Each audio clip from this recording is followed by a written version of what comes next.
Hey my loves, இன்னைக்கு நம்ம பார்க்க போகிற படம் என்னன்னா 2024 வெளியான மறக்குமா நெஞ்சம் அப்படின்ற ஒரு ஸ்கூல் லைஃப் படத்தை பற்றி தான் கைஸ் பார்க்க போகிறோம். அது என்னமோ தெரியல கைஸ், இந்த ஸ்கூல் லைஃப் படம்லாம் வந்ததுன்னு வைங்களேன், நான் அப்படியே அந்த படத்துக்கூட கனெக்ட் ஆயிடுறேன். நான் மட்டும் இல்லை, எல்லாருமே இந்த ஸ்கூல் லைஃப் படம் அப்படின்னாலே ஈஸியாக கனெக்ட் ஆயிடுவாங்க. ஏன்னா எல்லாருக்குமே இந்த ஸ்கூல் லைஃப் தான் கைஸ் பெஸ்ட்டாகவும் இருக்கும், பெஸ்ட்டாகவும் இருக்கும். நாம் படித்த அந்த ஸ்கூலை கிராஸ் பண்ணும்போது அந்த காம்பவுண்ட் வால், என்ட்ரன்ஸு, அந்த அட்மாஸ்பியர் இதெல்லாம் பார்க்கும்போது ஒரு மாதிரி எமோஷனலாக கனெக்ட் ஆகும் இல்லையா கைஸ். இந்த படத்தில் வரக்கூடிய கதை நிஜத்தில் நடக்குமா அப்படின்றது டவுட்டு தான். பட் ரொம்ப அழகாக ப்ரெசென்ட் பண்ணியிருப்பாங்க. மறுபடியும் நம்மள ஸ்கூல் லைஃபுக்கு கூட்டிகிட்டு போயிருப்பாங்க. இந்த வீடியோவை ஸ்கிப் பண்ணாம பாருங்க. நீங்க பார்த்துட்டு இருக்கிறது சரண் என்டர்டெயின்மெண்ட். நான் தான் சரண். அங்க வீடியோக்குள்ள போலாம். படத்தோட ஸ்டார்டிங் சீன்ல ஹீரோ +2 எக்ஸாம் எழுதுறதுக்காக உட்காந்துக்கிட்டு இருக்காருங்க. ஹீரோட பேரு கார்த்திக். கொஸ்டின் பேப்பர் வாங்கி பார்த்தா எதுக்கும் ஆன்சர் தெரியல. டக்குன்னு ஹீரோ கண்மொழிக்கிறாருங்க. இது ஹீரோடைய கனவு. பிரசன்ட்ல ஹீரோ ஒரு மிகப்பெரிய பிசினஸ் மேனா இருந்துட்டு இருக்காரு. மொபைல் எடுத்து தன்னோட ஃப்ரெண்ட்ஸ் 3 பேருக்கு வீடியோ கால் பண்றாருங்க. சலீம், ஜோசப், சரண்யா அப்படின்ட்டு. இதுல சலீமும் சரண்யாவும் ஒரு ஐடி கம்பெனில ஒர்க் பண்ணிட்டு இருக்காங்க. ஜோசப் மட்டும் தான் படிச்ச அதே ஸ்கூல்ல டீச்சரா ஜாயின் பண்ணி இருக்காருங்க. நம்ம சலீம் கலாய்ச்சிக்கிட்டு இருக்காரு. டே ஜோசஃபே, நீ மட்டும் தாண்டா நம்ம செட்டில் வாழ்ந்துகிட்டு இருக்க. காலையில் 8 மணிக்கு ஸ்கூலுக்கு போனேன்னா 4 மணிக்கெல்லாம் முடிஞ்சிடும். அப்புறம் வருஷத்துக்கு ஒரு தாட்டி வெக்கேஷன் வேற அப்படின்னு சொல்ல, நீ வேற வாதியாரா இருந்து பார்த்தா தான் வாதியாரோட கஷ்டம் என்னன்னு புரியும். வருஷத்துக்கு ஒரு செட்டு நம்மள மாதிரியே வந்துடுறாங்க. அவங்கள திருத்துறதுக்குள்ள போதும் ஆயிருதுரா அப்படின்னு சொல்ல, சரண்யா கேட்குறாங்க, இப்போ எதுக்குடா வீடியோ கால் பண்ணியிருக்கீங்க? எனக்கு டிஎல் வேற வேலை கொடுத்துருக்காண்டா, சீக்கிரம் வேலையை முடிக்கணும் அப்படிங்கும்போது ஹீரோ தனக்கு வந்த கனவு பற்றி சொல்லிட்டு, நம்மளாம் மீட் பண்ணலாமா, ரியூனியன் ஃபங்க்ஷன் வைக்கலாமா அப்படிங்கும்போது அதெல்லாம் செட் ஆகாது அப்படின்னு 3 பேரும் சொல்றாங்க. அட்லீஸ்ட் நம்மளாவது மீட் பண்ணலாம் அப்படிங்கும்போது அதுவும் செட் ஆகாது, வேலை இருக்கு அப்படின்ட்டு நம்ம ஜோசஃபும் கட் பண்ணிடுறாரு, சரண்யாவும் கட் பண்ணிடுறாங்க. ஹீரோ சலீம் கிட்ட நீயாவது புரிஞ்சுக்கடா அப்படின்னு சொல்ல, கார்த்தி முன்னெல்லாம் நீ சொல்றத இந்த காதுல வாங்கி அந்த காதுல விட்டுருவோம், இப்பெல்லாம் காதலியே வாங்கிக்கிறது இல்லடா அப்படின்னு சொல்லி சலீமும் ஹீரோவை கலாய்ச்சி விட்டுறாருங்க. அதுக்கப்புறம் ஹீரோ வீட்டில் ஒர்க் பண்ணிக்கிட்டு இருக்கும்போது டிவியில் பிரேக்கிங் நியூஸ் ஒன்று வருது. அந்த பிரேக்கிங் நியூஸை பார்த்து சலீம் ரொம்ப ஷாக் ஆகுறாரு. ஹீரோ ரொம்ப சந்தோஷப்படுறாரு. அது என்ன நியூஸ் அப்படின்னு பார்த்தீங்கன்னா, கன்னியாகுமரியில் இருக்கக்கூடிய ஒரு பிரைவேட் ஸ்கூல் வந்து மால் பிராக்டிஸ் பண்ணி தான் வந்து 10 வருஷத்துக்கு முன்னாடி மாணவர்களை பாஸ் பண்ண வச்சுச்சு. மற்றபடி அவங்க நேர்மையாக வந்து பசங்களை எக்ஸாம் எழுத வைக்கவே கிடையாது அப்படின்னு இன்னொரு பிரைவேட் ஸ்கூல் இந்த ஸ்கூல் மேலே கேஸ் கொடுத்துருந்துருக்காங்க. கோர்ட் என்ன சொல்கிறாங்க அப்படின்னா, 2008 பேட்சை அப்படியே கூப்பிட்டு 3 மாதம் அவங்களுக்கு கிளாஸ் எடுத்து எக்ஸாம் எழுத வச்சு பாஸ் பண்ண வைக்கணும் அப்படின்ற மாதிரி சொல்லியிருக்காங்க. ஸ்கூல் தரப்புல இருந்து என்ன சொல்கிறாங்க அப்படின்னா, அந்த ஒரு பிரைவேட் ஸ்கூல் காம்படிஷன் காரணமாகவும் எங்கள் மேலே இருக்கக்கூடிய வன்மத்தின் காரணமாகவும் தான் இப்படி ஒரு பொய் வழக்க தொடுத்துருந்துருக்காங்க. எங்களுக்கு ஒன்றும் பிரச்சனை கிடையாது, நாங்கள் அந்த மாணவர்களை எல்லாம் வர சொல்லி படிக்க வச்சு நாங்கள் எக்ஸாம் எழுத வைக்கிறோம். இந்த வழக்கை எதிர்த்து நாங்கள் மேல்முறையீடும் பண்ண போகிறோம் அப்படின்னு சொல்கிறாங்க. சலீம் ரொம்ப டென்ஷன்ல இருந்துட்டு இருக்காரு. இப்போ போய் படிச்சு எக்ஸாம் எழுதி சப்போஸ் ஃபெயில் ஆயிட்டோம் அப்படின்னா இப்போ இருக்கக்கூடிய நிலைமையே மாறிடுமே, என் வேலை போயிடும், என் சுச்சுவேஷன்லாம் மோசமானதா மாறிடும் அப்படின்னு ஃபீல் பண்றாரு. ஆனா ஹீரோ ஜாலியாக தான் இருக்கிறாரு. உனக்கு என்னடா, நீ பிஸ்னஸ் பண்ற, உனக்கு எந்த பாதிப்பும் வராது அப்படின்னு சலீம் சொல்றாரு. ஆக்சுவலா ஹீரோ என்ன சொல்றாரு அப்படின்னா, நம்ம போலாண்டா, மறுபடியும் அந்த ஸ்கூல் லைஃபை நம்மளால வாழ முடியும், பழைய ஃப்ரெண்ட்ஸ் எல்லாம் மீட் பண்ண முடியும் அப்படின்னு சொல்றாரு. ஹீரோ குறிப்பா போகணும்னு ஆசைப்படுறதுக்கு காரணம் பிரியதர்ஷினி அப்படின்ற ஒரு பொண்ணு தாங்க. இப்போ பாஸ்டா நடந்த விஷயத்தை காட்டுறாங்க. லீவ் எல்லாம் முடிஞ்சு புதுசா ஸ்கூல்ல ஜாயின் பண்ணும்போது லாஸ்ட் பெஞ்சில் யார் உட்காருறது அப்படின்ற போட்டி கிளாஸ்க்குள்ள இருக்குதுங்க. அதனால சீக்கிரமாவே போயிட்டு ஹீரோவும் ஹீரோட கேங் உட்காந்துறாங்க. ஹீரோ கேங்ல யாரெல்லாம் இருக்காங்க அப்படின்னா, ஹீரோ, சலீம், ஜோசப், அப்புறம் கௌதம், இவங்க 4 பேர் தாங்க பெஸ்ட் ஃப்ரெண்ட்ஸ். இவங்க கிளாஸ்லேயே அர்ஜுன் அப்படின்ற ஒருத்தர் இருக்கான். அவனோட கேங்கோட வந்து லாஸ்ட் பெஞ்சில் உட்காரணும்னு ஆசைப்படுறான். அதுக்கு நீ முன்னாடியே வந்திருக்கணும் அப்படின்னு சொல்லிட்டு இவங்க கலாய்க்க ஆரம்பிக்கிறாங்க. அர்ஜுன் செம்ம காண்டாயிட்டு நம்ம சலீம் அட்டாக் பண்றதுக்காக வர, உடனே உங்களுக்குள்ளலாம் அடிதடி பஞ்சாயத்துங்க. கிளாஸ்க்குள்ளேயே போட்டு புரட்டி எடுத்துக்கிட்டு இருக்காங்க. அப்புறம் சரண்யா தான் இடையில பூந்து சமாதானப்படுத்தி 2 குரூப்பையும் பிரிச்சு வைக்கிறாங்க. அப்புறம் இவங்க 4 பேர் உட்காந்துக்கிட்டு இருக்கும்போது புது அட்மிஷன் லிஸ்ட் கிடைக்குதுங்க. அதாவது புதுசாக நம்ம கிளாஸ்ல 4 பொண்ணுங்க ஜாயின் பண்ணியிருக்காங்க. அதில் எந்த பொண்ணை யார் பார்க்கறது அப்படின்னு ஃப்ளேம்ஸ் போட்டு பார்த்துக்கலாம் அப்படின்ட்டு 4 பேரும் ஃப்ளேம்ஸ் போடுறாங்க. அதில் எனிமின்னு வரதுனால இதெல்லாம் வேலைக்காகாது. கரெக்டாக அந்த பொண்ணு உள்ள வரும்போது யார் முதல்ல இந்த நோட்டை எடுக்கிறாங்களோ அவங்க தான் இனி அந்த பொண்ணை பார்க்கணும் அப்படின்ற மாதிரி டீல் பண்ணிட்டு வெயிட் பண்ணிட்டு இருக்காங்க. கரெக்டாக லிண்டா அப்படின்ற ஒரு பொண்ணு வரா. அது இவங்களோட ஃப்ரெண்டு தான். இவளா அப்படின்னு சொல்லிட்டு எல்லாருமே பயப்படுறாங்க. கரெக்டாக இவன் நேராக இவங்க கிட்ட வந்து உட்காந்துட்டு, நான் லீவில் வந்து என்னோட பர்சனல் டெவலப்மெண்ட்டுக்காக கிளாஸுக்கு போனேன்டா, அங்கே நிறைய விஷயத்தை கற்றுக்கிட்டேன், அதை உங்களுக்கும் சொல்லித்தரேன், நீங்களும் உங்களோட பர்சனாலிட்டியை டெவலப் பண்ணிக்கங்க அப்படின்ட்டு ஸ்வாட் அனாலிசிஸ் அப்படின்னு சொல்லிட்டு இவங்க பாட்டுக்கு நிறைய விஷயத்த சொல்லிக்கிட்டு இருக்காங்க. இவங்க 4 பேருக்கும் செம்ம போர் அடிச்சுக்கிட்டு இருக்கு. லிண்டாவோட கேரக்டர் இந்த மாதிரி தான், நிறைய அட்வைஸ் பண்ணுவாங்க, நிறைய சொல்லி கொடுத்துக்கிட்டே இருப்பாங்க. ஷில்பா அப்படின்ற ஒரு பொண்ணு உள்ள வரா. இவளையும் எல்லாரும் பார்த்துக்கிட்டு இருக்காங்க. அதுக்கப்புறம் பார்த்தீங்கன்னா டீச்சர் வந்து கிளாஸ் எடுக்க ஆரம்பிச்சிடுறாங்க. கிளாஸ் போய்கிட்டு இருக்கும்போதே பார்த்தீங்கன்னா லேட்டாக தான் வந்து ஒரு பொண்ணு உள்ள வரா. அந்த பொண்ணோடைய பேர் தாங்க பிரியதர்ஷினி. அந்த பொண்ணை பார்த்த உடனே ஹீரோக்கு ரொம்ப பிடிச்சி போயிருது. மற்ற 3 பேரும் அந்த நோட்டை தேடுறாங்க. ஆனால் ஆல்ரெடி நம்ம ஹீரோ அந்த நோட்டை எடுத்து வச்சிட்டாரு. நான் தான் பார்ப்பேன் அப்படின்னு சொல்லிட்டு அதுக்கப்புறம் ஹீரோ கிளாஸில் பிரியதர்ஷினியை பயங்கரமாக சைட் அடிச்சுக்கிட்டு இருக்கிறாருங்க. அப்புறம் இப்படியாவது ஏதாவது பேசி இம்ப்ரெஸ் பண்ணணும் அப்படின்னு டீச்சர் இல்லாத நேரமாக பார்த்து இவர் போர்டு கிட்ட வந்துட்டு கொஞ்சம் நேரத்துக்கு முன்னாடி லிண்டா சொல்லி கொடுத்தாங்க இல்லையா, இந்த ஸ்வாட் அனாலிசிஸ் அப்படின்னு சொல்லிட்டு அதை வந்து கொஞ்சம் மாடிஃபை பண்ணி ஸ்கூலில் நடக்கிற ஃபன்னான ஆக்டிவிட்டி எல்லாம் வச்சு இவர் போர்டில் எழுதி போட்டு ஃபன் பண்ணிக்கிட்டு இருக்கிறாரு. ஸோ இதை நீங்களும் கற்றுக்கோங்க அப்படின்ட்டு வெளியே போன லிண்டா உள்ள வந்துட்டு, பரவாயில்லையே நான் சொல்லி கொடுத்ததை நல்லா ஞாபகம் வச்சுட்டு எல்லாருக்கும் சொல்லி கொடுக்குறீ அப்படின்னு பார்த்தா போர்டில் இந்த இந்த ஸ்கூலில் நடக்கிற ஆக்டிவிட்டி எல்லாம் வச்சு இவர் எல்லாத்தையும் மாடிஃபை பண்ணியிருக்கிறாரு அப்படின்றத தெரிஞ்சுக்கிட்டு லிண்டா என்னடா இப்படி தான் பண்ணுவியா அப்படின்னு சொல்லி பிடிச்சி திட்டி விட்டுறாங்க. இதை பார்த்து கிளாஸே சிரிச்சிருது. குறிப்பாக பிரியதர்ஷினி இம்ப்ரெஸ் பண்ணுறதுக்காக தான் இதெல்லாம் பண்ணாரு. பிரியதர்ஷினி சிரிச்சுக்கிட்டு இருக்காங்க. அப்போயே பிரியதர்ஷினி சரண்யா கிட்ட சொல்லிட்டு இருக்காங்க, ஆக்சுவலாக இந்த 2 வருஷம் எப்படி போகுது அப்படின்ற பயத்திலேயே தான் இங்கே வந்தேன். ஆனால் பரவாயில்ல, இந்த கிளாஸ் ரொம்ப ஜாலியாக இருக்கு. கார்த்தி மொக்கையாக பேசினாலும் நல்லா பேசினா ஜாலியாக இருந்தது அப்படின்னு சொல்ல கிளாஸ் முடிச்ச உடனே பார்த்தீங்கன்னா நம்ம ஹீரோ சரண்யா கிட்ட போயிட்டு இந்த மாதிரி பிரியா என்ன சொன்னா ஏது சொன்னா அப்படின்னு சொல்லி கேட்டுட்டு எனக்கு பிடிச்சிருக்கான்லாம் கேட்க உடனே சலீம் கலாய்ச்சுட்டாரு. பார்த்த உடனே பிடிக்கணும்னா அக்யூஸ்டாக தான்டா இருக்கணும், அப்படிலாம் இருக்காது அப்படின்ற மாதிரி சொல்லி கலாய்ச்சிட்டு இருக்க ஹீரோ பிரியதர்ஷினி மேலே ஆர்வம் காட்டுறாரு அப்படின்னு இதுல இருந்து தெரியுதுங்க. ப்ரெசன்ட் சுச்சுவேஷனில் இவங்க காரில் கன்னியாகுமரியை நோக்கி வந்துகிட்டு இருக்காங்க. அதாவது அந்த 3 மாதம் கன்னியாகுமரியில் தங்கி படித்து எக்ஸாம் எழுதலாம் அப்படின்ட்டு ஹீரோ பிரியதர்ஷினியை பார்க்கறதுக்காக தான் வராரு அப்படின்ற மாதிரி சலீம் சொல்ல, அப்படியெல்லாம் இல்லடா எல்லாரையும் மீட் பண்ணுறதுக்காக தான் வரேன் அப்படின்ற மாதிரி நம்ம ஹீரோ சொல்லிக்கிட்டு இருக்கிறாருங்க. அப்புறம் எகைன் பாஸ்ட்டுக்கு போகிறாங்க. ஹீரோ எல்லாம் விளையாடிக்கிட்டு இருக்கும்போது சலீம் வந்து நல்லா கோத்து விட்டுக்கிட்டு இருக்கிறாரு. உன் மனசில் இருக்கக்கூடிய காதெல்லாம் மனசுலேயே வச்சுக்காத, அவகிட்ட டேரெக்டாக சொல்லிடு, வா நான் கூட்டிகிட்டு போய் கோத்து விட்றேன் அப்படின்னு சொல்லிட்டு ஹீரோவை கூட்டிகிட்டு போய் விட ஹீரோ பார்த்தீங்கன்னா பிரியதர்ஷினியை பார்த்த உடனே ஆஃப் ஆயிடுறாரு. என்ன சொல்கிறதுன்னு தெரியாமல் எனக்கு வந்து கெமிஸ்ட்ரி புக் கிடைக்குமா அப்படின்ற மாதிரி கேட்டுறாரு. கெமிஸ்ட்ரி புக் தானே, நான் எடுத்துகிட்டு வரேன் இரு அப்படின்னு சொல்லிட்டு கொண்டாந்து புக்கு கொடுத்துட்றாங்க. சலீம் ஹீரோவை கூட்டிகிட்டு போயிட்டு உன்ட்ட என்ன சொல்ல சொன்னா என்னடா சொல்லிட்டு இருக்க அப்படிங்கும்போது இப்போ தானடா விளையாடிட்டு வரோம் பாரு, உடம்பெல்லாம் வேறு தூத்தி கிடக்குது, இப்போ போய் எப்படி காதல சொல்ல முடியும், அதனால நான் நல்லா இருக்கும்போது சொல்கிறேன்டா, கொஞ்சம் டைம் எடுத்துக்கிறேன், எனக்கு ரொம்ப பதட்டமாக இருக்குது அப்படின்ற மாதிரி சொல்கிறாரு. இப்போ கிளாஸ் ரூமில் 4 பேர் உட்காந்துக்கிட்டு இருக்காங்க. ஹீரோ வந்து பிரியதர்ஷினியோட அந்த கெமிஸ்ட்ரி புக்கை வாங்கி வச்சிருக்காரு. அதில் சலீம் ஃபுல்லாக பேர் எழுதி விட்டுறாருங்க. டே எதுக்குடா பேர்லாம் எழுதி வைக்கிறீங்க, பெரிய பிரச்சனையாயிருண்டா அப்படின்ற மாதிரிலாம் சொல்லிட்டு இருக்க இவங்க அதெல்லாம் ஒன்றும் பிரச்சனையாகாது, நீ சீக்கிரம் காதல சொல்லு அப்படின்ற மாதிரி சொல்லிக்கிட்டு இருக்காங்க. இப்போ சலீம் வேற 2 ஃப்ரெண்ட்ஸ் கூட நடந்து வந்துட்டு இருக்கும்போது கரெக்டாக பிரியதர்ஷினி கார்த்திக் எங்க அப்படின்னு கேட்க, நீ கார்த்திகியா கேட்ட, இங்கே நில கூட்டியாந்துடுறேன் அப்படின்ட்டு அவ்வளோ வேகமாக ஓடுறாருங்க. போகிற வழியில் பார்த்தீங்கன்னா லிண்டாவையும் சரண்யாவையும் பார்த்துட்டு லிண்டா கிட்ட நான் சொன்னல பிரியதர்ஷினிக்கு கண்டிப்பாக கார்த்திக் பிடிக்கும்ட்டு, பிரியதர்ஷினி கார்த்திக் கிட்ட லவ் சொல்ல போறா அப்படின்ற மாதிரிலாம் அந்த எக்ஸைட்மெண்ட்டில் சொல்லிட்டு நம்ம ஹீரோ வெளியே சைக்கிள் ஓட்டிக்கிட்டு இருக்கிறாருங்க. அவரை கூட்டிட்டு நேராக வராரு. ஹீரோ ரொம்ப எக்ஸைட் ஆயிடுறாரு, அவளுக்கு என்ன பிடிச்சிருக்கு லவ் சொல்ல போறா அப்படின்ட்டு. அப்பதான் தெரிய வருது பிரியதர்ஷினி கெமிஸ்ட்ரி புக்கை கேட்கறதுக்காக தான் கேட்டிருந்திருக்காங்க அப்படின்ட்டு. கெமிஸ்ட்ரி புக்கா சைக்கிள் இருக்கு போய் எடுத்துட்டு வந்துடுவா அப்படின்னு கேட்க, இல்லை பரவாயில்ல நான் நாளைக்கு வாங்கிக்கிறேன் அப்படிங்கும்போது, இல்லை வீக்கெண்டு நீ தான் படிக்கணும்ல அப்படிங்கும்போது, இல்லை நான் வேற ஏதாவது படிச்சுக்கிறேன் அப்படின்ட்டு அங்கேருந்து போயிடுறாங்க. சலீமோட சட்டையை பிடிச்சி ஏன்டா இப்படி பண்ண அப்படின்னு கேட்க, இல்லடா நீ காதல சொல்ல வந்தல, அப்புறம் பயந்து போய் கெமிஸ்ட்ரி புக் கேட்டல, அதே மாதிரி தான் அவளுக்கு காதல சொல்ல வந்திருப்பா, அதான் கொடுத்த புக்கை திரும்ப கேட்குறா, அவ்வளோதான் அவளுக்கு ஒன்று பிடிச்சிருக்கா அப்படின்னு சலீம் வந்து அப்படி இப்படின்னு ஊற்றி முழுகிடுறாருங்க. இப்போ பக்கத்தில் இருக்கக்கூடிய ஒரு காயின் பாக்ஸுக்கு போகிறாங்க. அங்கே சரண்யா கிட்ட பேசி நம்பரை வாங்கி நம்ம பிரியதர்ஷினிக்கு ஃபோனை போட்டு இந்த மாதிரி கெமிஸ்ட்ரி புக்கு உனக்கு படிக்கிறதுக்கு தேவைப்படும், அதனால நான் கொண்டாந்து கொடுக்கலான்னு இருக்கிறேன் அப்படிங்கும்போது, உனக்கு எதுக்கு சிரமம் அதெல்லாம் வேண்டாம் அப்படிங்கும்போது, இல்லை அங்கே என்னோட அத்தை வீடு இருக்குது நான் அந்த வழியாக வரேன் கொடுத்துட்றேன் அப்படின்ற மாதிரி சொல்ல சலீம் கேட்குறாரு, அங்கே எங்கடா உனக்கு அத்தை வீடு அப்படின்ட்டு. பிரியாவோட அம்மா எனக்கு அத்தை தானே அப்படின்ற மாதிரி சொல்ல அதுவும் சரிதான் அப்படின்னு ஃபன் பண்ணிட்டு விளையாட்டு காட்டிட்டு அடுத்த நாள் இந்த கெமிஸ்ட்ரி புக்கை கொடுக்கறதுக்கு போகிறதுக்கு தயாராகிறாங்க. அதுவும் இந்த 90s கிட் ஷாப்புக்கு போயிட்டு அங்கே பிடிச்சதெல்லாம் வாங்கி சாப்பிட்டுட்டு இருக்க அப்போ ஹீரோ கண்டிப்பாக போய் தான் ஆகணுமா அப்படின்னு கேட்குறாரு. சலீம் சொல்கிறாரு, டே இங்கே பாரு, ஒரு பொண்ணு தனக்காக அந்த பையன் என்னென்னலாம் பண்ணுறான் அப்படின்றத கவனிக்காமல் இருக்கும்னு நினச்சிக்கிட்டு இருக்கியா, எல்லாத்தையுமே கவனிச்சுக்கிட்டு இருக்கும், இதெல்லாம் ஒரு மெமரபிள் மூமெண்ட்டாக அப்படின்னு சொல்ல ஹீரோ கொஞ்சம் பயப்படுறாரு. சலீம் சொல்கிறாரு, என்கிட்ட வேற ஒரு ஐடியா இருக்குது அப்படின்ட்டு. இவங்க என்ன பண்ணுறாங்க அப்படின்னா கொட்டுற மலையில் நெத்தியில் பட்டையெல்லாம் போட்டுக்கிட்டு ஃப்ளாக் எல்லாம் வந்து பின் பண்ணிட்டு 4 பேரும் பிரியாவோட வீட்டுக்கு போகிறாங்க. பிரியாவோட அப்பா நீங்களாம் யாருங்கடா அப்படின்னு சொல்லி கேட்க, அப்போ பிரியா வந்துட்டு என்னோட கிளாஸ்மேட் தான்ப்பா அப்படின்ட்டு உள்ளே கூப்பிட்டு உட்கார வச்சுட்டு, என்ன விஷயம் நெத்தியில் பட்டையெல்லாம் போட்டு வந்திருக்கீங்க அப்படின்னு கேட்க, அதான் இந்த கெமிஸ்ட்ரி புக்கை கொடுக்கலான்னு வந்தோம் அப்படின்ற மாதிரி சொல்கிறாங்க.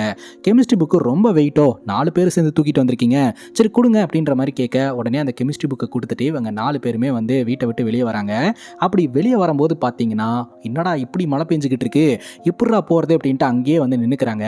அப்போ கரெக்டாக பிரியா வந்துட்டு மழை பெய்தல உள்ளே வாங்க அப்படின்ற மாதிரி சொல்ல, இல்லை மழை எனக்கு ரொம்ப பிடிக்கும், நான் மழையை ரசிப்பேன் அப்படின்ற மாதிரி ஹீரோ அப்படியே கொஞ்சம் ரொமான்டிக் வேர்ட்ஸ் எல்லாம் தூவி விட்டுக்கிட்டு இருக்கிறாரு.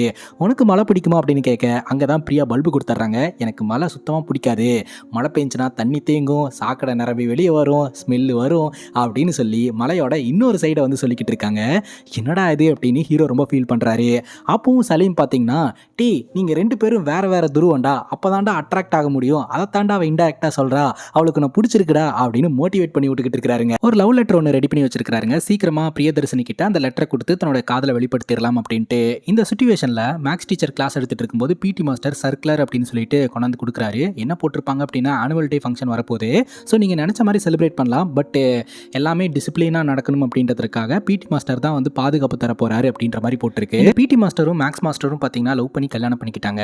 இந்த ஒரு சூழ்நிலையில் நம்ம ஹீரோ பார்த்தீங்கன்னா பிரியதர்ஷினி கிட்ட பேசலாம் அப்படின்னு சொல்லிட்டு அங்கே போய் நின்று பேசிக்கிட்டு இருக்கும்போதே கரெக்டாக ஒரு டீச்சர் வந்து, இங்கே நின்று என்ன பண்ணிக்கிட்டு இருக்கீங்க, ஸ்கூலுக்கு படிக்க வரீங்களா இல்லை லவ் பண்ண வரீங்களா, உங்கள் 2 பேர்த்துக்குள்ளே என்ன போயிட்டுருக்கு, வெக்கமா இல்லையா, ஆச்சா போச்சான்னு டீச்சர் திட்டி விட்டுறாங்க. ஆக்சுவலாக பிரியதர்ஷினியும் நம்ம ஹீரோவும் லவ்வை பற்றி பேசிக்கிட்டு இருந்திருக்க மாட்டாங்க, ஜென்ரலாக பேசிக்கிட்டு இருந்திருப்பாங்க. டீச்சர் இந்த மாதிரி பேசிட்டு போனது நம்ம பிரியதர்ஷினிக்கு ரொம்ப கஷ்டமாக போயிடுது. ஹீரோனாலையும் அதை பொறுத்துக்க முடியல, ரொம்ப ஃபீல் பண்ணுறாரு. அங்கே கட் பண்ணால் ப்ரெசன்ட் சுச்சுவேஷன், ஹீரோவும் சலீமும் கார் வந்துக்கிட்டு இருக்கும்போதே ஹீரோ சொல்கிறாரு, அன்னைக்கு மட்டும் நம்ம கரஸ்பாண்டன்ட் இறந்து போகாமல் இருந்திருந்தா, அந்த ஆனுவல் டே நடந்திருந்தா அப்போவே நான் பிரியதர்ஷினி கிட்ட ப்ரொப்போஸ் பண்ணியிருப்பேன்டா, அதுக்கு இடையில சில பல பஞ்சாயத்துலாம் ஆனதுனால தான் என்னால் ப்ரொப்போஸ் பண்ண முடியாமையே போயிடுச்சு அப்படின்னு சொல்கிறாரு. கிட்டத்தட்ட 10 வருஷம் ஆயிடுச்சுங்க. இப்போ வரைக்கும் நம்ம ஹீரோ பிரியதர்ஷினி கிட்ட ப்ரொப்போஸ் பண்ணவே கிடையாது. இந்த 3 மாத கிளாஸுக்காக எல்லாருமே கன்னியாகுமரியில் இருக்கக்கூடிய இவங்க ஸ்கூலுக்கு வந்தாச்சு. இந்த கௌதமை தவிர எல்லாருமே கான்டாக்டில் இருக்காங்க. கௌதம் வந்து ஒரு மாதிரி சேட்லேயே இருக்கிறாரு. என்ன விஷயம் அப்படின்னு கேட்டால் அப்புறம் சொல்கிறேன், 3 மாதம் இங்கே தான் இருக்க போகிறோம் அப்படின்ற மாதிரி சொல்லிடுறாரு. கொஞ்ச நேரத்திலேயே கார் வந்து நிற்குதுங்க. அந்த காருக்குள்ள இருந்து ஒரு பொண்ணு இறங்குறாங்க. ஒருவேளை பிரியதர்ஷினிக்கு கல்யாணம் ஆகி அவங்க பிரெக்னெண்டா இருக்காங்க போல அப்படின்னு பார்த்தா வந்தது லிண்டா. எல்லாரும் லிண்டாவை கலாய்ச்சிட்டு இருக்காங்க, எங்களையே அட்வைஸ் பண்ணி சாவடிப்ப, நீ அந்த குழந்தைய என்ன பாடுபடுத்த போறியோ அப்படின்ட்டு. அப்பவே வரும்போதே சலீம் ஒரு விஷயத்த சொல்லியிருப்பாருங்க, நம்ம ஊர்லலாம் 23, 24 வயசுலேயே பொண்ணுங்களுக்கெல்லாம் கல்யாணம் பண்ணி வச்சிருவாங்கடா, நமக்கு 28 வயசு ஆகுது, கண்டிப்பா பிரியதர்ஷினிக்கும் கல்யாணமாய் குழந்தைங்க இருக்கும் அப்படின்ற மாதிரி சொல்லியிருப்பாரு. இப்போ ஹீரோவுடைய கண்ணு பிரியதர்ஷினியை தாங்க தேடிக்கிட்டு இருக்கு. பார்த்தா பிடி மாஸ்டர் அங்கே இருக்கிறாரு. பிடி மாஸ்டர் ரொம்ப நல்ல விதமாக பேசுறாரு. ஆனால் இவர் கொஞ்சம் ரக்கடான ஆளுங்க. பாஸ்ட்ல என்னடா இவர் ஆளே மாறிட்டாரு அப்படின்னு ஜோசப் கிட்ட கேட்க, ஜோசப் இதே ஸ்கூல்ல தானே டீச்சரா இருக்கிறாரு, டீச்சர் இறந்ததுல இருந்தே இவர் இந்த மாதிரி ஆயிட்டாரா அப்படின்னு சொல்ல, அந்த மனுஷனை பார்க்கவே ரொம்ப கஷ்டமா இருக்கு அப்படின்ட்டு இவங்க எல்லாரும் பார்த்துட்டு இருக்காங்க. அதுக்கப்புறம் ஸ்கூலோடைய கரஸ்பாண்டன்ட் கூப்பிட்டு என்ன விஷயம் அப்படின்ற விஷயத்தை எக்ஸ்பிளைன் பண்ணிடுறாங்க. அதாவது இன்னொரு ஸ்கூல் வந்து நம்ம மேலே இருக்கக்கூடிய கோவத்தின் காரணமாக கேஸ் கொடுத்துருந்துருக்காங்க, இருந்தாலும் பரவாயில்ல நம்ம பெஸ்ட் மாணவர்கள் அப்படின்னு ப்ரூவ் பண்ணி காட்டணும், அதனால இந்த 3 மாதம் டைம் எடுத்துக்கிட்டு நல்லா படித்து எக்ஸாம் எழுதுங்க அப்படின்னு சொல்ல, எப்படி ஸ்கூலுக்கு வந்து பிரியதர்ஷினி லேட்டாக வந்தாங்களோ அதே மாதிரி அந்த மீட்டிங்க்கும் பிரியதர்ஷினி லேட்டாக வராங்க. ஹீரோ மறுபடியும் பிரியதர்ஷினியை பார்க்குறாரு, ரொம்ப சந்தோஷப்படுறாரு. கால்லையும் கழுத்துலையும் நெத்திலையும் பார்க்குறாரு. பிரியதர்ஷினிக்கு கல்யாணம் ஆகலை அப்படின்றது உறுதியாகுதுங்க. ஸோ கடவுள் இவருக்கு 2வது வாய்ப்பை கொடுத்துருக்கிறதா ஃபீல் பண்ணுறாருங்க. இப்போ கிளாஸ் ரூமுக்கு எல்லோரும் போன உடனே பார்த்தீங்கன்னா ஹீரோ வந்து நம்ம 90s காலகட்டத்தில் ஒரு மெமரிஸ் இருக்கும் இல்லையா, அது எல்லாத்தையுமே இவர் கலெக்ட் பண்ணி வச்சு எக்ஸ்பிளைன் பண்ணிக்கிட்டு இருக்காரு. ஏன்னா எல்லாருமே போரிங்காக உட்காந்துக்கிட்டு இருக்காங்க, எல்லோரும் ஒரு ஃபீல்டில் இருந்துட்டு இருக்காங்க. ஸோ திரும்ப பழைய அந்த ஸ்கூல் லைஃபுக்கு கூட்டிகிட்டு வரணும் அப்படின்றதுக்காக பழசையெல்லாம் ஞாபகப்படுத்தி எல்லோரையும் சந்தோஷப்படுத்திக்கிட்டு இருக்காரு. அண்ட் இங்கே இருக்கக்கூடிய இந்த 3 மாதம் நம்ம ஸ்கூல் யூனிஃபார்ம் இருந்தால் கூட அந்த ஸ்கூல் யூனிஃபார்ம் போட்டுட்டு கூட வரலாம், நம்ம பழையபடி இந்த ஸ்கூல் லைஃப்பை வாழலாம் அப்படின்ற மாதிரிலாம் சொல்கிறாரு. ஒரு சிலர் அக்செப்ட் பண்ணிக்கிறாங்க. எப்போ பார்த்தாலும் சண்டை போட்டுட்டு இருப்பாங்க இல்லையா அர்ஜுனோடைய கேங்கு, அவங்களும் பார்த்தீங்கன்னா அப்படியே உட்காந்து பார்த்துட்டு இருக்காங்க.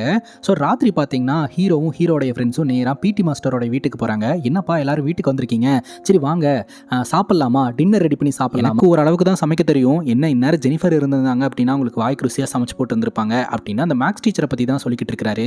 இல்லை சார் ஒன்றும் பிரச்சனை இல்லை பார்த்துக்கலாம் அப்படின்ற மாதிரி. உங்களுக்கும் மேக்ஸ் டீச்சருக்கும் எப்படி கனெக்ட் ஆச்சு, லவ் ஆச்சு அப்படின்னு சொல்லி கேட்க, அப்போ தான் இந்த பிடி மாஸ்டர் அவரோட கதையை சொல்ல ஆரம்பிக்கிறாருங்க. கொடைக்கானலில் ஒரு பிடி மாஸ்டராக ஒர்க் பண்ணிக்கிட்டு இருக்கும்போது இவர் ரொம்ப ரக்கடான ஒரு ஆளாக இருந்திருக்கிறாருங்க. இவரோட பிடி பீரியடை யார் எடுத்துக்கிட்டாலும் அவங்க கிட்ட போய் சண்டை போட்டு வந்து மாணவர்களோட ஃபிசிக்கல் ஹெல்த் நல்லா இருந்தால் தான் மென்டல் ஹெல்த் நல்லா இருக்கும் அப்படின்ட்டு பிடி பீரியடை விட்டு கொடுக்கவே மாட்டாருங்க. ஆனால் அன்னைக்கு ஒரு நாள் மாணவர்கள் விளையாட வரவே இல்லை. என்னாச்சு அப்படின்னு கேட்டால் புதுசாக வந்திருக்கிற மேக்ஸ் டீச்சர் எக்ஸ்ட்ரா போர்ஷன்ஸ் எல்லாம் எடுக்கணும் அப்படின்னு பிடி பீரியடை எடுத்துக்கிட்டாங்க, நாங்கள் பேசிக்கிறேன்னு சொன்னாங்க அப்படின்னு சொல்ல, எங்கிட்டலாம் யாரும் பேசவே இல்லை, யார் அந்த டீச்சர் அப்படின்ட்டு கிளாஸ் ரூமுக்கு வந்திருக்கிறாருங்க. அந்த டீச்சரை பார்த்த உடனே பிடி மாஸ்டருக்கு பிடிச்சி போயிடுது. இவரோட வாழ்க்கையில் இது வரைக்கும் யாரையும் இந்த மாதிரி பார்த்து இவர் ஆச்சரியப்பட்டதில்லை, சைட் அடிச்சதில்லை. ஸோ டீச்சரை பார்த்த உடனே பிடிச்சி போயிடுது. டீச்சர் அப்போ தான் பார்த்தீங்கன்னா ரிக்வஸ்ட் பண்ணி கேட்குறாங்க, எடுத்துக்கோங்க அப்படின்ற மாதிரி சொல்லிடுறாரு. அதுக்கப்புறம் அடிக்கடி இந்த டீச்சரை பார்க்கறது சைட் அடிக்கிறதுன்னு இருந்துட்டு இருந்திருக்கிறாரு. சரி மனசில் இருக்கக்கூடிய காதலை மனசுக்குள்ளேயே வச்சுக்க வேணாம், டிரெக்டாக சொல்லிடலாம் அப்படின்னு ஒரு ரோஜா பூவையும் கிரீட்டிங் கார்டையும் வச்சு நான் உங்களை லவ் பண்ணுறேங்க அப்படின்னு சொல்லி ப்ரப்போஸ் பண்ணிடுறாங்க. பிடிக்கலானா ஒன்றும் பிரச்சனை கிடையாது, நீங்கள் கரஸ்பாண்டன்ட் மட்டும் கம்ப்ளைண்ட் பண்ணிடாதீங்க அப்படின்னு சொல்ல, ஜெனிஃபர் பார்த்தீங்கன்னா இவரோட காதலை அக்செப்ட் பண்ணிக்கிட்டு இவங்க 2 பேரும் நிறைய டைம் ஸ்பெண்ட் பண்ண ஆரம்பிச்சிருந்திருக்காங்க. இந்த மாதிரி ஜெனிஃபர் அப்படின்ற ஒருத்தங்க என்னோட வாழ்க்கைக்குள்ளே வந்ததுக்கப்புறம் தான் என்னோட வாழ்க்கையில் நிறைய அழகான பக்கங்களை நான் பார்க்க ஆரம்பித்தேன் அப்படின்ற மாதிரி இந்த பிடி மாஸ்டர் சொல்கிறாருங்க. இந்த பிடி மாஸ்டருடைய காதல் கதையை கேட்டு முடிக்கும்போது ஹீரோக்கு ஒரு மாதிரி கஷ்டமாக இருக்குது. நாமளும் நான் மனசில் இருக்கக்கூடிய காதலை சொல்லியிருந்தோம் அப்படின்னா இந்நேரம் நம்மளோட வாழ்க்கையும் அழகாக இருந்திருக்கும் இல்லையா அப்படின்ட்டு பிரியா கிட்ட இந்த வாட்டியாவது காதலை சொல்லிடணும், கடவுள் 2வது வாய்ப்பு கொடுத்துருக்காரு அப்படின்னு சொல்லிட்டு இவர் என்ன பண்ணுறாரு அப்படின்னா லவ் லெட்டர்லாம் எழுதுறாருங்க. ஜாலியாக போய் கிளாஸில் உட்கார்றாரு. பிரேக் விட்ட உடனே போய் சொல்லிடுறா அப்படின்ற மாதிரி சொல்ல, கண்டிப்பாக சொல்லிடுறேன் அப்படின்ட்டு இவர் ப்ரிப்பேர்டாக அங்கே போகிறாருங்க. உடனே அந்த இடத்துக்கு சரண்யா வந்து ஒரு நிமிஷம் இதை பாரு அப்படின்னு சொல்லிட்டு கார்டை கொடுக்குறாங்க. அது என்ன கார்டுன்னு பார்த்தா நம்ம பிரியதர்ஷினிக்கு கல்யாணம் ஆக போகுதுங்க. அது கல்யாணத்துக்கான இன்விடேஷன் தான். அதை பார்த்ததும் ஹீரோ மனமுடிஞ்சு போயிடுறாரு. உடனே சலீம் ஓடி வந்து என்னன்னு வாங்கி பார்க்குறாரு. பிரியாவுக்கு கல்யாணங்க. ஸோ ரொம்பவே கஷ்டமாக போயிடுது ஹீரோக்கு. இந்த பழசெல்லாம் வந்து போயிட்டு அதுக்கப்புறம் யாருக்கிட்டையுமே பேசாமல் ஒரு மாதிரி அப்செட்டாகவே உட்காந்துக்கிட்டு இருக்கிறாருங்க. அந்த இடத்துக்கு வந்த நம்ம சரண்யா பார்த்தீங்கன்னா தோள் மேலே கை போட்டு, புரியுதுடா உன் கஷ்டம் என்னன்ட்டு. இங்கே பாரு, நம்ம வாழ்க்கையில் என்ன ஒரு முடிவு எடுத்தாலும் சரி, இவங்க இதை சொல்லிடுவாங்களோ அவங்க அதை சொல்லிடுவாங்களோ அப்படின்னு பயந்தே நம்மலாம் வாழ ஆரம்பிச்சிட்டோம். அதனால தான் வாழ்க்கையில் சரியாக டிசிஷன் மேக் பண்ண முடியல. எண்ட் ஆஃப் த டே அது ஒரு சில்லியான விஷயமா மாறிடும். அதனால் எதை பற்றியும் கவலைப்படாத, உன்னோட வாழ்க்கையை பார்த்துட்டு நீ போ அப்படின்ற மாதிரி அட்வைஸ் பண்ணிட்டு இருக்காங்க. சலீம் அந்த இடத்துக்கு வந்துட்டு, டேய் சரண்யாவே கடைசியில் அட்வைஸ் பண்ண வச்சிட்டியாடா, எதுக்குடா இப்படி அப்செட்டாக இருக்கிற, விட்ரா எல்லாம் சரியாயிரும் அப்படின்ற மாதிரி சலீமும் அட்வைஸ் பண்ணிக்கிட்டு இருக்கிறாருங்க. ஹீரோடைய ஃப்ரெண்டு ஜோசஃபே பார்த்தீங்கன்னா இவங்க எல்லோருக்கும் கிளாஸ் எடுக்கிற மாதிரி வந்துருது. நான் தான் எடுக்கணுமா அப்படின்னு கேட்க, வர வழியே இல்லை, நீங்கள் தான் எடுத்தாகணும் அப்படின்னு சொல்ல சரின்னு ஜோசஃபும் கேட்டுக்கிறாருங்க.